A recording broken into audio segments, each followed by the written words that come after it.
Ya. Primero, buenas tardes, somos alumnos del UPC. Venimos para un trabajo de ética. ¿Cuál es su nombre? Carlos Velarde. ¿Qué cargo tiene usted? Yo soy encargado de proyectos y consultor de la ONG. Muy bien. A ver, una de las preguntas, la primera pregunta es, ¿cree usted que la discriminación hacia los afrodescendientes es algo que ha ido disminuyendo, mantenido o intensificado durante estos últimos 20 años? Son varias perspectivas las que hay que tomar en cuenta. Primero hay que tomar en cuenta que la discriminación es producto del racismo. Claro. Y el racismo no es un fenómeno exclusivo hacia los afrodescendientes, es un fenómeno propio de una sociedad en la cual hay sectores que sostienen un sistema que es de por sí injusto. Entonces el racismo lo que intenta es mantener las estructuras de dominación de una sociedad en unos parámetros que se beneficia de esto. Te voy a decir, es necesario que la mayoría de gente que trabaja, que son andinos o afros, siga manteniéndose en ese sistema y generando mano de obra barata. Entonces, el racismo genera diferentes medios a nivel social, ideológico, cultural, etcétera, que hace que esta gente sienta que esa posición en la que están es la correcta y que no hay manera de ascender, sino a través de lograr que otros hagan la tarea importante. Entonces se perpetúan estructuras como lógicas, por ejemplo, asumir que no se puede mejorar la situación si no hay inversión que venga al extranjero, no se puede mejorar la situación si no hay conocimientos que vengan del extranjero, no se puede mejorar la situación si no hay minería que sea invertida del extranjero, no se puede mejorar la situación si no hay semillas que vengan del extranjero, ¿no? Y perdemos los recursos propios. Por ejemplo, la gente del Ande producía la quinoa como un elemento básico de alimentación, servía como un elemento económico de estabilidad, sin embargo era despreciada y fue reducido en su consumo, de tal manera que en un montón de tiempo se perdió el consumo en las zonas que exportaban quinoa nacionalmente, o sea, la zona de costa, ¿no? Ahora hay una revalorización internacional por los estudios y ya todo el mundo empieza a consumir quinoa. ¿Por qué? Porque ha sido del extranjero que viene la noticia, cuando acá ya se consumía antes. Sí. Entonces, eso es parte de una estructura de dominación llamado racismo. Entonces, eso no se ha perdido, eso se mantiene. Lo que hay es nuevos canales que van expresándose. Y muchas veces esos canales parecen ser más fuertes o a veces menos fuertes, porque hay algunos elementos que van conquistando espacios y otros que se van perdiendo.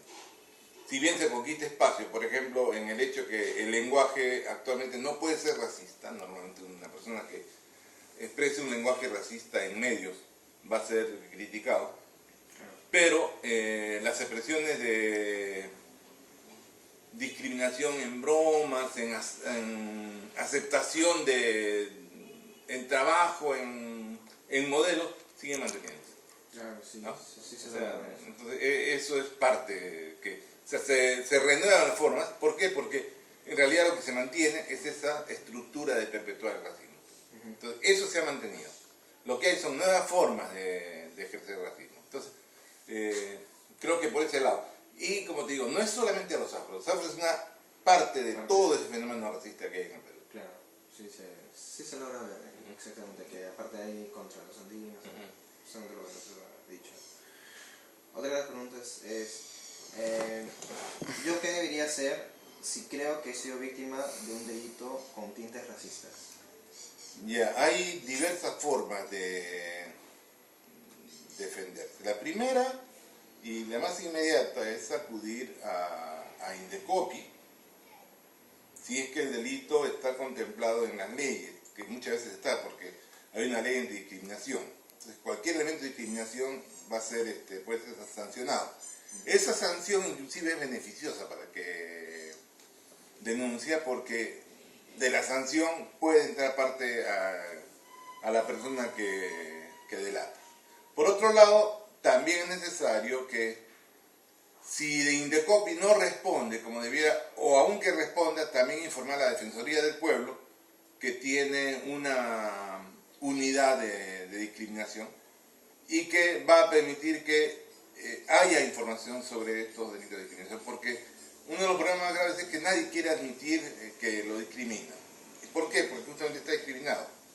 Porque si yo asumo que inconscientemente que el sentirme negro o cholo es ser menos que el resto, entonces si yo denuncio que me han discriminado, estoy asumiendo que soy negro o cholo y por lo tanto no me siento bien. Entonces no lo denuncio. Y muchas veces ese es el problema que está detrás. Como hay lo que llaman endorracismo, no me gusta la frase, pero en fin, las personas no se atreven a denunciar. Y tienen que hacerlo. No solamente por racismo, porque la discriminación está prohibida. Entiendo. A ver, esta pregunta es un poquito larga.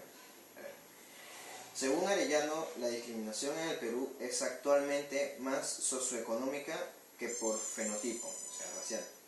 Puesto que hoy en día el dinero blanquea y el más blanco discrimina al menos blanco. ¿Cree usted que esto se da en la población afrodescendiente, la cual también representa un porcentaje importante de la afrodescendencia, la cual también representa de la población de la pobreza en el país? Ya. Si Arellano fuera lógico, no podría haber dicho el más blanco discrimina al menos blanco. Es decir, él mismo está admitiendo que hay un elemento fenotípico en su discriminación. O sea, él mismo en su frase está diciendo el más blanco discrimina al menos blanco. Entonces, eso es fenotípico. ¿Ya? Y es que Arellano tiene un análisis malísimo de esto.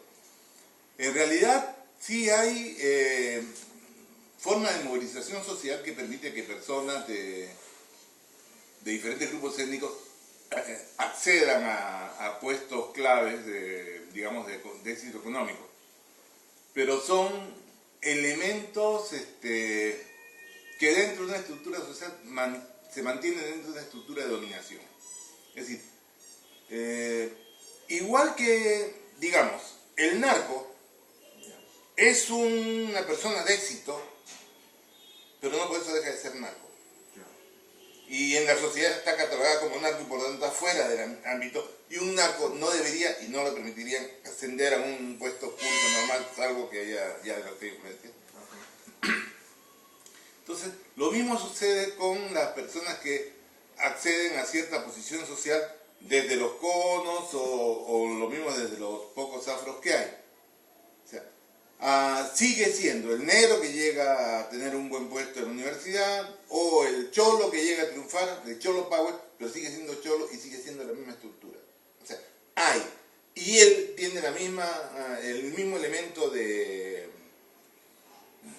represión individual porque sigue sintiendo dentro de esta sociedad, con los patrones que le colocan, que él es menos. Es decir, igual que el narco, cuando llega a tener plata, lo que busca son las modelitos blancas para rodearse de ellas y sentir que tiene un dominio en la belleza blanca. Eso está reflejando su endorracismo o su mismo minusvaloración de su propia persona.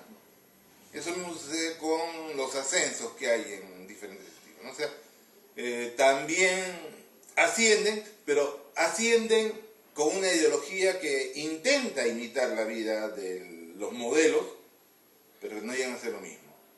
Entonces, no es un ascenso real. Y luego no ocupan como tales puestos de poder. Porque el puesto de poder se va a dar solamente si es que esta persona asume su propia identidad como tal y reivindica su identidad como identidad superior, es decir, como un elemento que es igual que todos, pero que tiene el mismo derecho que todos. Entonces, por eso es la importancia de la lucha por la identidad. O sea, no es cuestión nada más de decir, ustedes están discriminando porque quieren, por ejemplo, que los negros se organicen como negros y se reivindiquen. No, es porque hay un elemento psicológico que hace que el que nace como afrodescendiente ya tenga el estigma social, esa carga de la historia de esclavitud, de que han sido menos, que han sido explotados, y que piensa que no hay otra salida. Claro, está encerrado en esa claro, idea. entonces, romper esa idea, hacer que esta persona como grupo y que el resto entienda que todos somos exactamente iguales, es la parte de la tarea importante, para romper todo este esquema que criminalidad. Por eso Arellano está... No tiene una dirección. ¿Cuáles son los objetivos a corto y largo plazo de la institución, de la organización? Ya, a corto plazo, al igual que la mayoría de organizaciones que estamos trabajando, vamos a tratar de incorporar la variable de autodescripción étnica en los censos. Sí. Es complicada, o sea, hay que tratar que la gente entienda que, digamos, qué significa asumir una identidad étnica,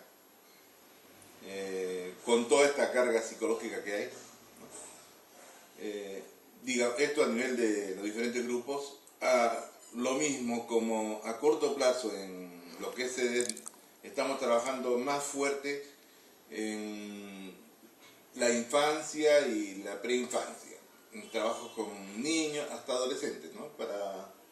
Para poder generar nuevas visiones y de ahí llegar a través de ellos a todas las familias una nueva forma de asumir el mundo, quizá porque primero que hay muchas dificultades en la educación y ahí es donde comienza. Entonces si se logra mejorar los niveles de educación, de trato, se elimina la violencia familiar, que es bastante, podemos mejorar también las capacidades para poder transformar un poco la sociedad y combatir el racismo y hacer una sociedad más democrática en conjunto. En su opinión, ¿qué relación existe entre ciudadanía y discriminación hacia los afroperuanos? Ya, a ver, la discriminación, bueno, la ciudadanía es el ejercicio pleno de la persona humana con todos sus derechos. La discriminación, al quitarte parte de esos derechos, hace que no puedas ejercer como la ciudadanía. Entonces el trabajo real es por una ciudadanía en democracia, es decir, por el ejercicio pleno de los derechos. Hay que asumirse como persona válida en todos sus derechos, saber ejercerlos y también concomitante a esto va a ejercer los deberes que corresponden. Y para terminar, ¿cuál fue la iniciativa que llevó a crear esta organización?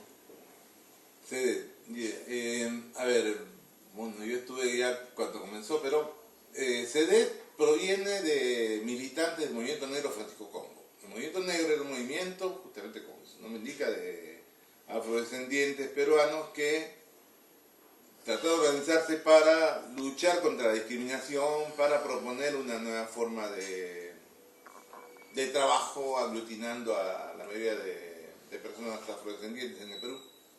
Era un grupo todavía pequeño, todavía lo es, ¿no? De esta organización se desprendió la necesidad de hacer un trabajo más técnico para trabajar proyectos con la población y ahí fue donde se crea el Centro de Desarrollo Étnico para hacer este tipo de proyectos de trabajo directamente con la población, como estamos haciendo ahora, de capacitación, de mejoras en educación, además de producir material de investigación y estudios sobre los temas de racismo, de educación, de cultura.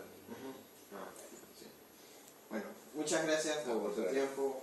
No, Un placer. gracias a ustedes. De verdad que nos hacen